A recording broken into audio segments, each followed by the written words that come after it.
A ACIRP, com apoio da Associação Rural de Ribeirão Preto, Sindicato Rural, Associação dos Advogados de Ribeirão Preto, Casa do Contabilista, Ciesp, Sinduscom, Sincovarp e Observatório Social, realizam 2 eventos gratuitos e abertos ao público para que os candidatos de Ribeirão Preto aos cargos de deputado federal e estadual apresentem suas propostas à população da cidade.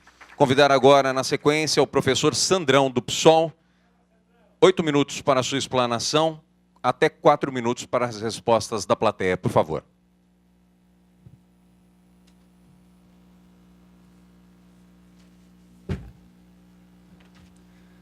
Boa noite a todos.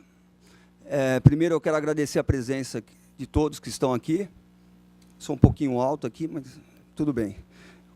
Vou ficar meio abaixado aqui, mas tudo bem, né? Quero agradecer a CIRP, né, pelo convite, tá certo? Porque dando espaço para a gente, para a democracia, para a gente poder colocar as nossas propostas, né? Como a que me precedeu aqui falou, né? Não é um debate, é uma colocação de propostas. Bem interessante, né? E eu quero dizer para vocês o seguinte: primeiro eu vou falar um pouquinho rapidamente do meu currículo. Eu sou um professor há 32 anos, né? Atuei nas escolas particulares, nas escolas públicas, e hoje eu trabalho na rede municipal e na rede estadual, tá? Há 32 anos trabalhando aí. Milito, sempre fui uma pessoa indignada, nunca aceitei o que o sistema nos dá.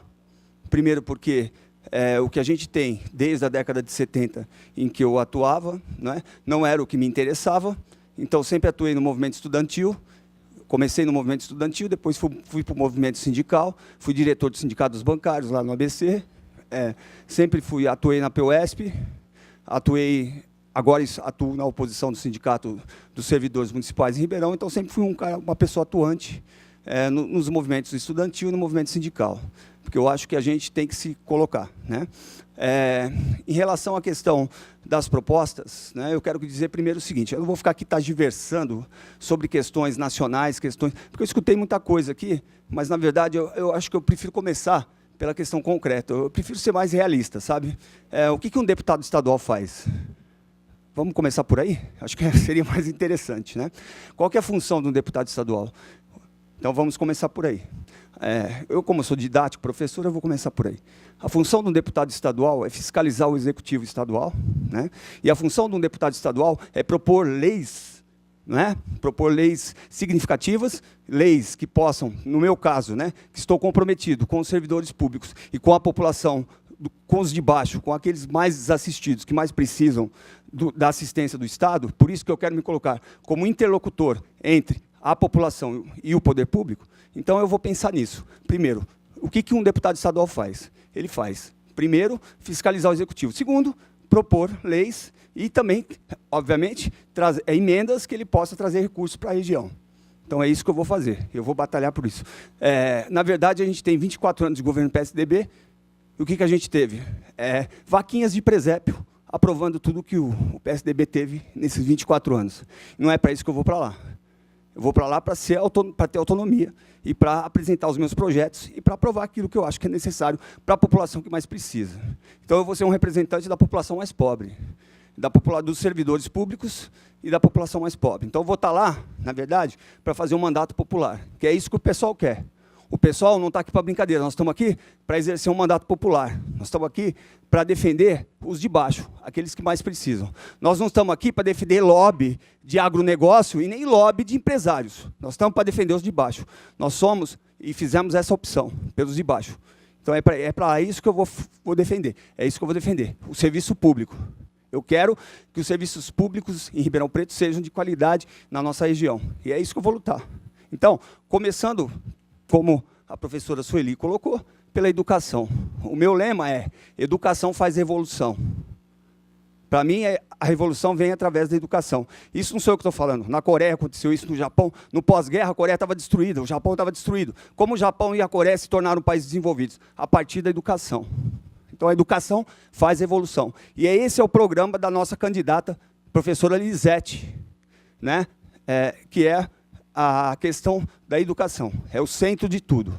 Então, a escola, o centro da política para o pessoal é a educação. Não é à toa que nós temos só candidatos, um dos nossos principais candidatos são professores, começando pelo Boulos indo para a professora Elisete, né, Ivan Valente e outros. Né? Se vocês pensarem, o pessoal é um partido basicamente de professores, porque a gente pensa que a educação faz evolução. Estou começando por aí. Né? E como é que vai fazer revolução no estado de São Paulo? Num governo de PSDB, que em 24 anos destruiu a educação pública. Ué, nós temos que mudar tudo. Primeiro, investir no aluno. O que a gente precisa fazer? O aluno do ensino médio, porque vocês sabem que a atribuição do Estado é ensino médio, ensino técnico. Né? A atribuição do município é o ensino básico, fundamental. Então, a gente tem que ter noção disso. Né? Não adianta vir aqui falar de universidade, não sei o quê, porque está falando besteira. Né? A função do ensino do Estado, do deputado estadual, é atuar no ensino estadual, no ensino médio. Então, no ensino médio, o que a gente quer?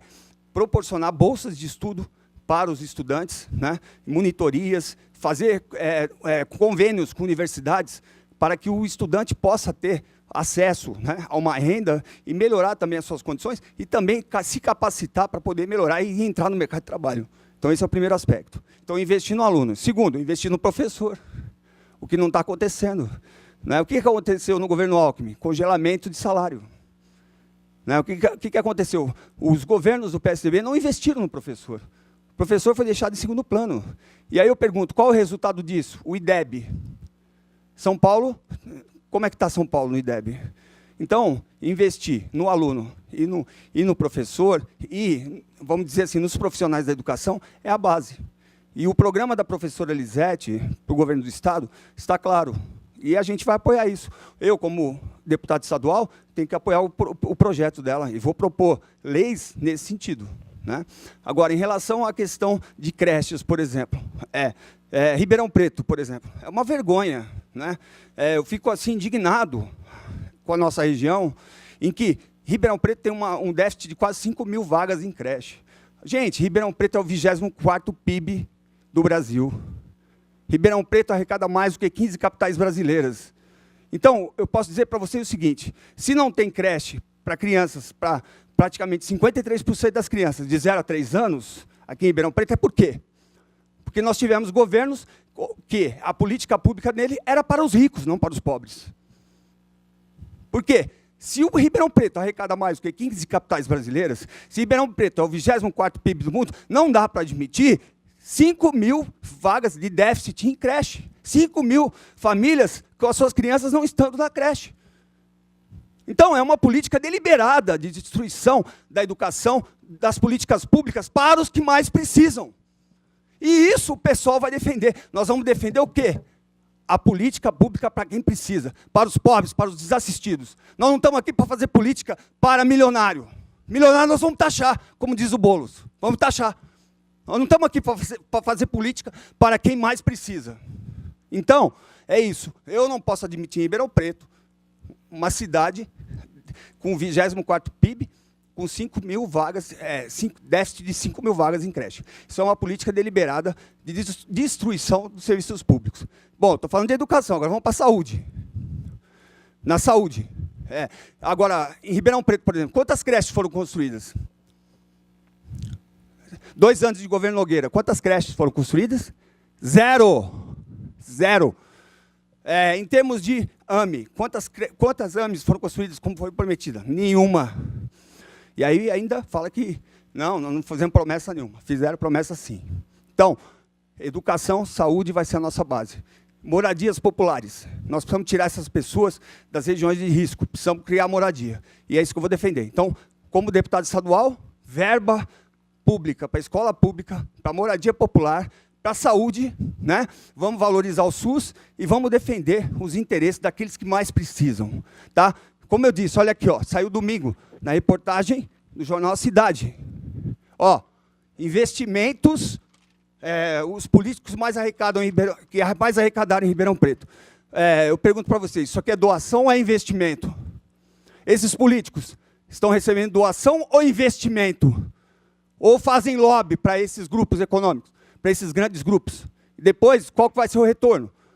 Eu recebi R$ 1.300 Ok, candidato, de fundo obrigado pela partidário. sua participação. Nos 8 minutos esgotaram. Tem 2 perguntas para o senhor aqui, para o senhor responder até 4 minutos. O PSOL tem como candidato a presidente, o Guilherme Boulos. O senhor, como Boulos, também é a favor de invadir terras? Veja bem, Primeiro, que esse rapaz que perguntou é mal informado. Muito mal informado. O Boulos é do MTST, Movimento dos Trabalhadores Sem Teto. Sem terra não é o movimento do Boulos. Desculpa, viu? Quem fez a pergunta, faça de novo. E seja mais informado, vê se se informa. Agora, em relação à questão de movimento do sem teto, se realmente você tem uma propriedade não produtiva, tem que ser produtiva. Isso na terra, na moradia, tá? Nós não estamos aqui para bancar gente que fica lá botando duas cabeças de gado numa terra de 200 mil hectares e falando que é produtiva, certo? Então, primeiro, o cara aí é desinformado, me desculpa. Em caso de segundo turno acontecer, de Bolsonaro e Haddad se enfrentarem, qual candidato receberá seu voto e por quê? A pergunta do Vitor. Meu caro, nós vamos discutir nas bases do partido. Só que é o seguinte, contra a ignorância e o retrocesso, é óbvio que nós vamos ter que discutir, mas eu não posso falar pelo partido. Eu sou o professor Sandrão, né?